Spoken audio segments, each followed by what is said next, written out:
તો ગાઈસ અટાણે અમે ગયા હતા જમવા અને મારો ભાઈ જમવા નતો આવ્યો એટલે હે ને અમે બધા ગયા હતા ઘરે. આ ભાઈ અમાર શું કરે આમ જો જોઈએ આમ જો આવો જો શું કરે શું કેસ જો કેવું અસર ખાઈ એમ વાં જમવાનું હતું ને ત્યાં જમવાનો આવ્યા અહીંયા જો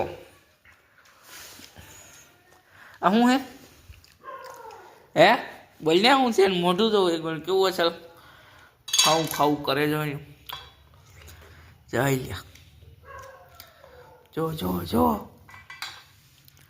આજ ભાઈ તું વાયરલ થઈ ગયો અહીં વિચાર કરીને મિત્ર આને લાઈક કરી નાખજો જો કઈ રીતે ખાઈ તો જાઓ હમણાં શેરમાં મારે આ સાખું માર્યું હા ખાય જોયું ખાધું એને ઓમ ઓમ નમ નમ નમ નમ નમ જો પાછું મળશે જો મોર્યું પછી આમ જો આખું ડાળી ગયો આખી ડાળી ગયો છે જોયું. આને લાઈક કરી નાખજો ને શેર કરી નાખજો અને આપણે સબસ્ક્રાઈબ કરી નાખજો. આપણે 500 સબસ્ક્રાઈબર કરવાના, પછી 1000, પછી 2000, પછી 5000. ઓકે.